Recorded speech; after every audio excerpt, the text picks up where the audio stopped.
Assalamualaikum warahmatullahi wabarakatuh dan selamat tengah hari semua. Baik, hari ni kita akan teruskan dengan PDPR kita. Okey, bab 8. Okay, hari ni cikgu nak teruskan dengan plot kotak bagi set data tak terkumpul. Jadi kalau kita tengok, okey, selepas awak dah tahu mengira julat antara kuartil, variance dan sisihan piawai. Okey, kamu terus boleh rujuk daripada buku teks muka surat 226. Okey, bagaimana anda membina dan mentafsir plot kotak bagi suatu set data tak terkumpul. Jadi kita nak plot kotak. So, masih ingat lagi apakah itu plot kotak? So, plot kotak ialah satu cara untuk mempamerkan taburan bagi suatu set data berdasarkan 5 nilai, iaitu nilai minimum, kuartil pertama, median, kuartil ketiga dan nilai maksimum bagi suatu set data berkenaan. Plot kotak dapat menunjukkan sama ada suatu set data adalah simetri pada median. Plot kotak selalunya digunakan untuk membuat analisis dengan bilangan data yang banyak. Okey, ingat ya, plot kotak ini akan mempamerkan 5 nilai. Apa dia? Nilai kat situ Kejap, cikgu ambil pen.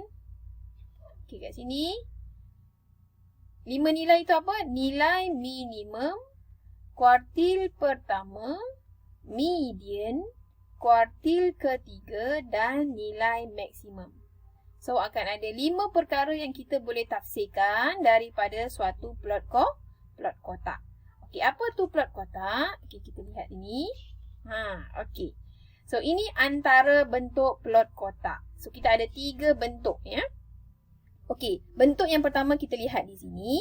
Bentuk yang pertama ni sekiranya median itu berada betul-betul di tengah ataupun simetri dia berada di tengah antara senarai data tersebut, plot titik tersebut. Okey, maknanya M tu median. Okey, ini adalah median ya.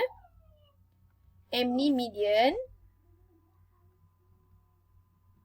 Okey.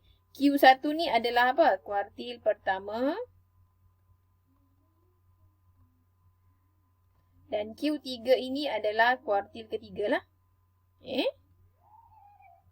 Okey. Jadi kita boleh lihat kat sini median ni berada betul-betul di tengah. Tengah-tengah dia membahagi sama rata simetri. Membahagi sama rata antara Q1 dan Q3. Okey, itu bentuk yang pertama. Bentuk yang kedua, median itu lebih mendekati kuartil pertama macam ni. Dia lebih dekat dengan kuartil pertama. Maknanya dia tidak membahagi sama rata lah. Median ini dia membahagi lebih ke sebelah kiri ataupun lebih dekat dengan kuartil pertama. Okey, itu adalah bentuk yang kedua. Okey, boleh juga plot kotak ini dalam bentuk yang bentuk 3 ni kita lihat median dia lebih dekat dengan kuartil ketiga. Jadi dia lebih ke sebelah kanan. So ada 3 bentuk saja. Sama ada simetri tengah-tengah ataupun lebih ke sebelah kiri rapat dengan Q1 ataupun lebih ke sebelah kanan rapat dengan Q3. Okey, so secara umumnya gambar rajah plot kotak begini ya. Awak kena buatkan garis nombor. Bawah ni anak panah ni garis nombor. Lepas tu kamu kena plotkan titik-titik hitam ikut pada nanti data kita. Kamu hitam-hitamkan. Okey, lepas tu kamu boleh nampak mana yang minimum, mana median, mana Q1, mana Q3, mana maksimum. Tu yang dikatakan 5 maklumat tadi. Yang ini kan 5 maklumat tadi. Apa maksudnya 5 maklumat? Ini daripada sini kita boleh lihat. Ini adalah nilai minimum. Nilai minimum. Okey. Ini adalah Q1 lah, kuartil pertama. Ini adalah median. Okey. Ini adalah kuartil ketiga. Dan ini adalah nilai maksimum. Jadi inilah yang dikatakan 5 maklumat yang kita boleh dapat daripada plot kotak. Okey, macam mana kita nak plot kotak Jadi sekarang kita nak belajar macam mana kita nak membina ataupun nak buat plot kotak. Okey, kita lihat contoh soalan ini. Okey, plot kotak akan dibina di atas garis nombor. Jadi mesti menggunakan kertas graf lah. Kat sini. Okey, kamu boleh lihat kita akan lukis menggunakan kertas graf. Tak payah lukis besar-besar, tak payah lukis penuh satu kertas graf. Macam ni saja, tapi memang kena guna kertas graf. Okey.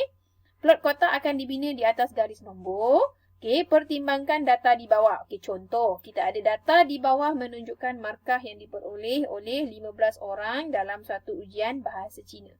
Jadi ini adalah markah lah. Ada dapat 35, ada dapat 40, 42, 45, 52 sampailah yang paling tinggi 75 markah. Okey, daripada data ini kita boleh dapat ataupun kita boleh tafsirkan okey, nilai minimum ataupun markah yang paling rendah pelajar ini dapat adalah 35 ni. Okey, jadi nilai minimum 35. Okey, nilai maksimum dulu kita tentukan. Jadi nilai maksimum markah paling tinggi lah 75. Okey, 75. Kemudian kita tentukan dahulu median. Median apa? Tengah-tengah ya. Jadi kalau kita tengok data ni, okey, nak tahu tengah-tengah macam mana cikgu ajar dulu, kita potong kanan kiri kanan kiri kanan kiri sampai dapat yang tengah-tengah kan. Okey, kita tengok. 35 75 40 73. Potong kanan kiri sampailah kita dapat yang tengah-tengah sekali. Ada tak? Potong. Ya, kita nampak ni. Jadi ini tengah-tengah, nombor yang tak ada pasangan. Jadi dia adalah median. Nampak ni? Okey, ini adalah median. Selepas itu, kuartil pertama pula. Okey, kita tengok yang sebelah kiri daripada median tu. Okey, sama juga kita akan potong kanan kiri sampailah kita dapat yang tengah-tengah siapa. Jadi kita cikgu guna warna lain. Okey, warna biru. Okey, cikgu potong kiri kanan. Okey, nampak ni nombor 45 di tengah-tengah. Jadi ini adalah Q1. Okey, ni kuartil pertama 45. Okey, untuk mendapatkan kuartil ketiga, kita akan potong pula nombor-nombor yang berada di sebelah kanan daripada median ni. Okey, ada banyak kan? Jadi kita potong kanan kiri. Kiri kanan. Okey, so kita dapat 68. Jadi ini adalah kuartil ketiga.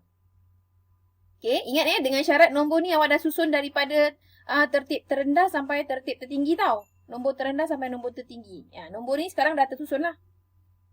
Okey.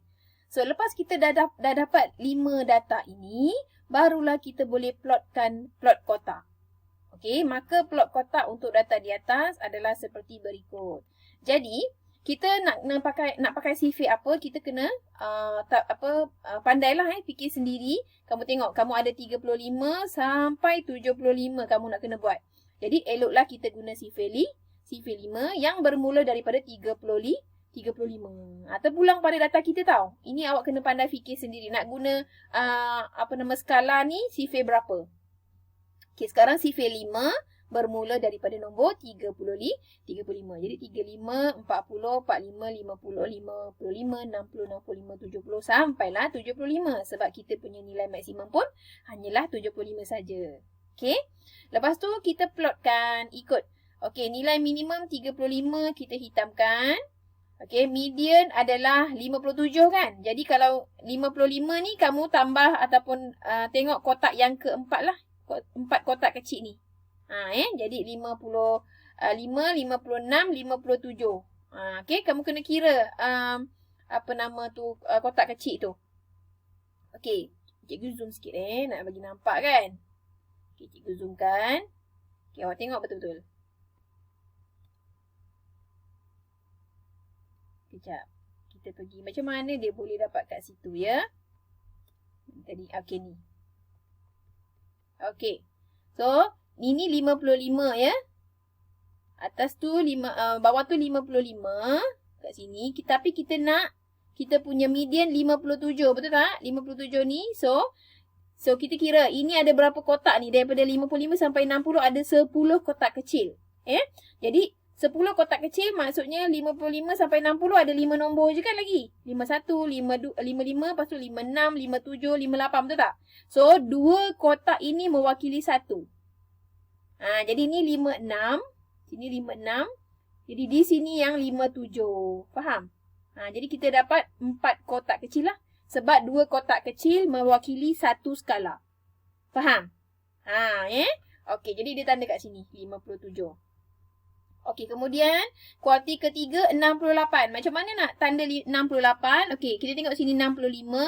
Jadi 65, 66, 67, 68. Macam ni. 2 kotak 1. Sebab sifir 5. 65 hingga 70 tu. Okey, kemudian nilai maksimum kita 75. Jadi kita hitamkan dekat 75 ni. Okey. Selepas itu, kita akan buatkan kotak dia lah. Sebab nama pun plot kotak kan. Okey, kejap cikgu kecilkan semula. Jadi kita akan buatkan plot kotak. Sambungkan. Okey, menjadi bentuk yang tadi tu. Bentuk yang mana? Bentuk yang ini. Macam ni. Mesti jadikan dia bentuk begini. Ini Jadi kita tengok. Kita sambungkan Q1 dengan Q3 buat kotak. Lepas tu median kita gariskan. Yang tepi tu kita buat macam ekor kanan kiri kan. Okey, jadi jadilah begini. Nampak tu? Okey, dia gariskan daripada nilai minimum. Nilai minimum ini pergi ke buat hitam gariskan. Pergi ke kuarti pertama. Lepas tu buat kotak macam ni. Sampailah kuarti ketiga. Okey, bawah pun buat kotak. Jadi nama dia plot kotak. Okey, lepas tu median ni kita buat garisan di tengah-tengah. Sambungkan titik median tu.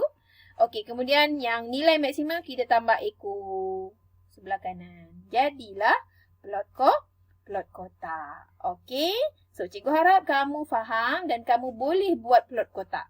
Lepas ni cikgu tunjukkan satu contoh untuk kita buat plot kotak dengan betul Ini contoh yang dah siap. Lepas ni cikgu tunjuk contoh soalan saja. Nanti kita bina sama-sama. Okey?